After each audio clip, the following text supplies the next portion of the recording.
into the rabbit hole. Data farm.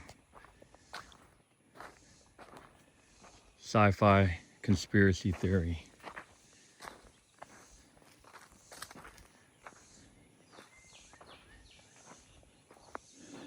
Got to clean this fence line up again. Collect that debris.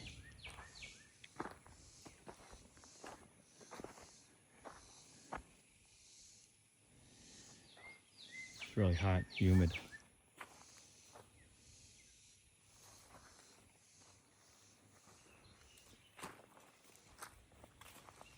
Snake habitat right in there. See that? Perfect for a snake.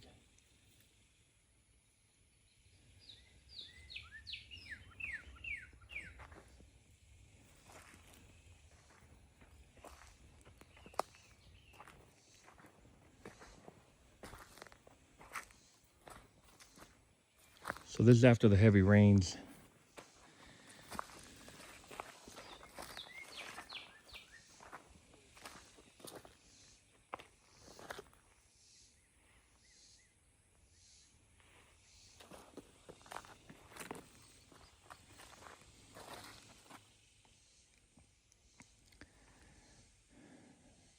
That's good soil right there.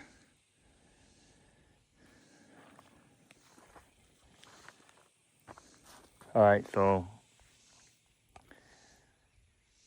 the data farms that are being built all over the place. People are starting to wonder, why do we need that much capacity? Think about how much data they hold, okay? A modern phone can hold, a modern phone can hold 2 terabytes of data, okay? And so one computer could probably hold maybe 10 terabytes, a fast computer, right? And if you put 10 computers on a computer rack, right, that's about 5 feet or 5 feet tall, 6 feet tall, with a uninterruptible power supply, then, 10, well, let's say you put 10 computers on a computer rack, which will be about maybe 6 feet, 7 feet tall, right? And each computer can hold 10 terabytes. That's 100 terabytes on one computer rack, okay? It's 100 terabytes of data storage. Now, if you have a half a mile long building or quarter mile long building, well, just put it like this. A computer rack fits in a space of about maybe 6 square feet, okay?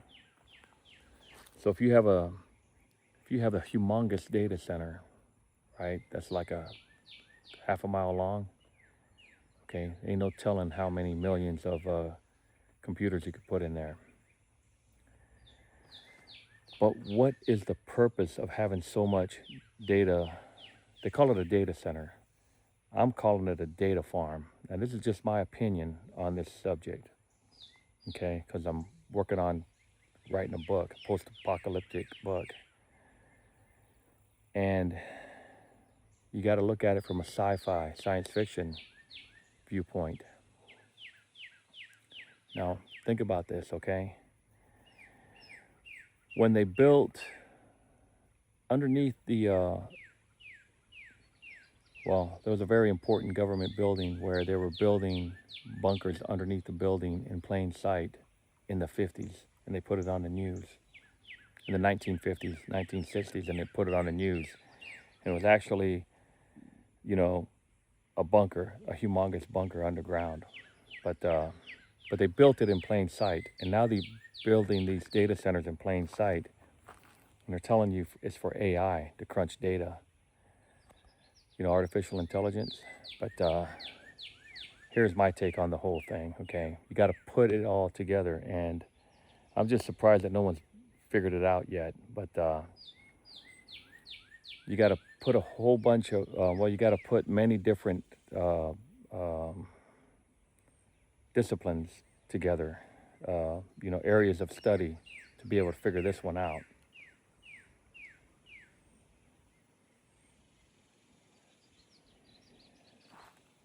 When you're out here in the woods,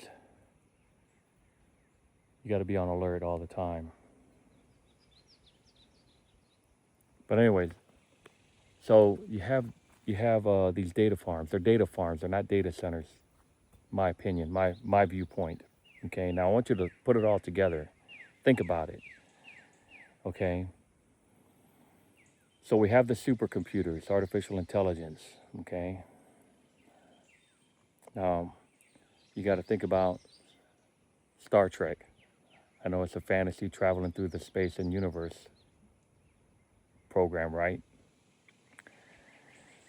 So you got this spaceship that can travel across the galaxy to other planets, okay?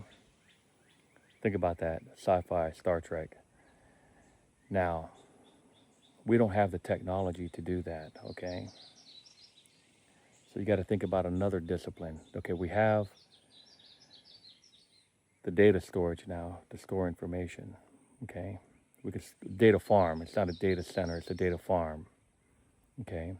We have the computers that are fast enough now to be able to process millions of terabytes of data, okay? We have that.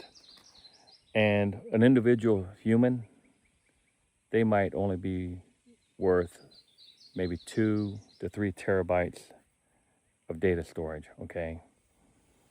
I mean, so one little computer rack that I was just talking about, there's enough data to store their entire lifetime in a 6-foot rack, 10 computers, okay? So you have the data storage. We're building it now. It's almost done. Well, it'll be done in a couple of years. We have the supercomputers that could process millions of terabytes of data. And now a terabyte is, well, look, let me put it to you like this. A gigabyte is a million, okay, 10 to the 6th. A terabyte is 10 to the 9th power, which is 9 zeros, right?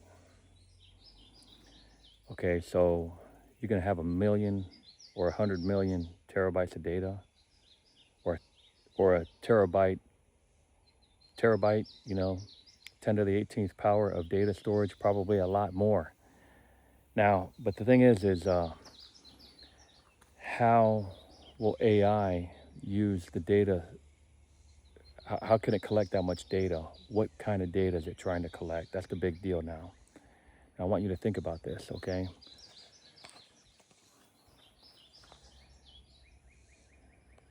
Elon Musk has come out with this chip called Neuralink. It's a brain chip that gets implanted in your brain. And I just saw this in Canada where a patient got the brain implant and he's able to be functional. He can manipulate his environment with the brain chip, which is pretty cool. So AI is going to use Neuralink, right, and implant this chip in people's brains. Right now, they're doing it to people that have, they have mobility issues. Okay, and basically, like, they have mobility issues. Now, let me take it a step further. Okay, even that's not a lot of data. It's very hot and humid out here, and I got to clear that brush. Big job. But there's a lot of information that the data farm can store. And where is it going to get the information from? Okay.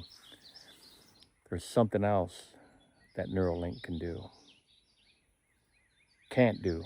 Neuralink can't do this, but the human animal can. Okay. Now there's a lot of people that are religious, right? They can talk to God. They could talk to the universe, right? They have the ability to talk to, people are spiritual. Okay. AI is not spiritual. It can't connect to the universe. But there are people that can, and some people are more, I'm not saying empathic, but some people are able to connect. Some people that get really good ideas, like Sir Isaac Newton, Galileo, it's just a thought, it's just a theory. You know, Ramanujan, the great big mathematician. Einstein, I think he had brute force mental ability. He wasn't able to link up with, there's something out there called the Akashic record. And the Akashic record is all the information known to the universe where it's stored. It's stored in something called the ether. And it's about yoga too. You have to know a little bit something about yoga, and you got to know something about something called the chakras. I think there are 7 chakras, right? And these are energy centers in our brain that can communicate. Like how people have the sixth sense. They feel something's not right. You know, they have the sixth sense. Okay, and there's other people that are kind of like remote viewers. They're empathic types. Okay, and they do that with one of the chakras. Okay, there's 7 energy centers on a human body, on the human animal. And the one that some people use is called the crown chakra. It's called the pineal gland, or the third eye. It's in your brain, the third eye. The third eye is located like right in the middle of your head, behind the forehead, right? And guess where that neural link gets implanted? It gets implanted with those little metal fingers that are right around the pineal gland, the third eye. That's the location of the third eye, the pineal gland. It's the crown chakra, the 7th chakra that everyone talks about. And that chakra connects to the Akashic record. And the Akashic record is this theory that all the information about all the different worlds, all the different all the different planets, human connectivity or humanoid type connectivity connects to. It's all stored in the universe. They call it the ether, and it's called the Akashic record. There's also something else called the universe record, or universal record, or something like that, where all the data is stored. Now, a really smart person, they don't know what they're looking for. Now, you could have someone that is not really smart, but they have the ability to connect to the universe, to the Akashic record, right? And if they get that neural link, which is the interface for the AI computers, artificial supercomputers, to download, while the people are asleep, right?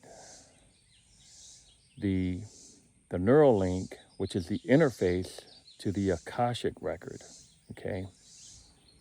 Neuralink connects to the pineal gland, right, which is the third eye, which connects to the universe, the Akashic record. And just like we use a mouse to move with, to be able to go to different locations on the computer memory area and browse the internet, AI is going to use the human animal to connect and download the information from this theory called the Akashic Record, where all the information across the universes is stored. It's going to download it. And that's why we need these millions of terabytes of data storage. These data centers are not data centers, they're data farms. And that's just my opinion, okay? You know, from a science fiction, from a sci-fi angle. But it makes a lot of sense, okay? You know, the neural link, the ability to connect and control human movements, to be able to connect to the brain. They've already got the brain kind of mapped out to where everything's at, and they know how to connect to it. They know how to download information from our brains. You know, the computer system does. And now that they've gone that far, need to go a little bit further and start putting those Neuralink implant chips into people that are empathic, that have their pineal gland. They know how to access their pineal gland. And while they're sleeping, the brain never sleeps. They figured out that our brains never sleep. They're always constantly they're always active. So while we're sleeping, the people that got that brain chip, the Neuralink chip inside their head, that connects directly to the computer system, while we're sleeping, AI is going to be downloading the information from the Akashic Record into all that data farm storage. Okay, then they're gonna figure out how to get warp drive, warp speed, how to build aircrafts that can or spaceships that could travel the universe really fast. Okay, it's pretty cool. It's kind of like sci-fi. Been reading a couple sci-fi books, trying to get some ideas for my book. But sounds pretty cool. It sounds kind of far out there, don't it? Like a sci-fi book, a good sci-fi book or novel. But anyways, people are starting to wonder what's going on, and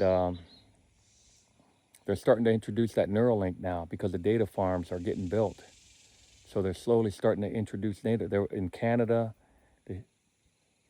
They showed a patient getting the Neuralink chip implanted. So we're going to start hearing more about Neuralink, and that's because the data farms are almost completed being built. So they need to slowly introduce this Neuralink to the mainstream public, and you're going to see it's going to start showing up into the public domain, or not the domain, but the public news centers, to get people used to thinking about Neuralink. And there's going to be some stupid people out there that are going to get that chip put in their head, and they're not they're not disabled, but they're going to be able to access the internet and download all kinds of information at will in their head. Kind of weird. But while they're sleeping, AI is going to be activated, and it's going to be downloading information from the Akashic Record, where all the data is stored in the universe. That's my take on it. Right now, I've got a lot of work to do out here, but it was so hot. You gotta be real careful out here in this environment. Very few of us have the skill level to survive in this environment. Very few. Like maybe 1 out of 1,000 or more or less. See y'all later.